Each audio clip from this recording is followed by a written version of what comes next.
For the past 5 years, I've been investigating this question of where good ideas come from. It's the kind of problem I think all of us are intrinsically interested in. We want to be more creative, we want to come up with better ideas, we want our organizations to be more innovative.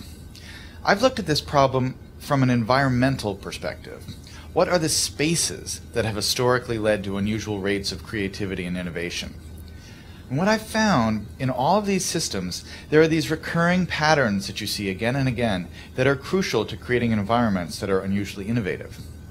One pattern I call the slow hunch, that breakthrough ideas almost never come in a moment of great insight, in a sudden stroke of inspiration. Most important ideas take a long time to evolve, and they spend a long time dormant in the background. It isn't until the idea has had 2 or 3 years, sometimes 10 or 20 years to mature, that it suddenly becomes accessible to you and useful to you in a certain way. And this is partially because good ideas normally come from the collision between smaller hunches, so that they form something bigger than themselves. So you see a lot in the history of innovation, cases of someone who has half of an idea.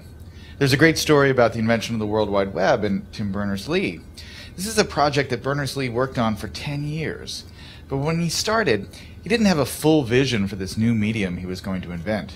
He started working on one project as a side project to help him organize his own data. He scrapped that after a couple years, and he started working on another thing. And only after about 10 years did the full vision of the World Wide Web come into being. That is, more often than not, how ideas happen. They need time to incubate, and they spend a lot of time in this partial hunch form. The other thing that's important when you think about ideas this way is that when ideas take form in this hunch state, they need to collide with other hunches. Oftentimes, the thing that turns a hunch into a real breakthrough is another hunch that's lurking in somebody else's mind. And you have to figure out a way to create systems that allow those hunches to come together and turn into something bigger than the sum of their parts. That's why, for instance, the coffee house in the Age of the Enlightenment, or the Parisian salons of modernism, were such engines of creativity, because they created a space where ideas could mingle and swap and create new forms. When you look at the problem of innovation from this perspective, it sheds a lot of important light on the debate we've been having recently about what the internet is doing to our brains.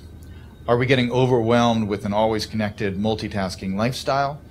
And is that going to lead to less sophisticated thoughts as we move away from the slower, deeper, contemplative state of reading, for instance?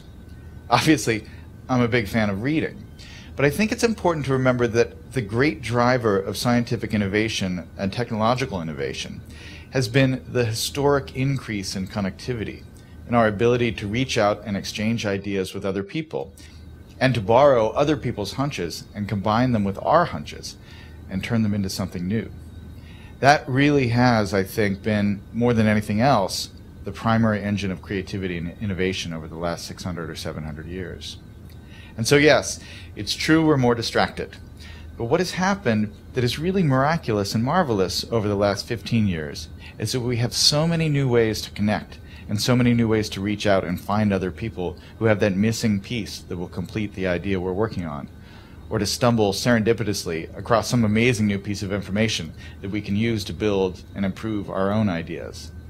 That's the real lesson of where good ideas come from, that chance favors the connected mind.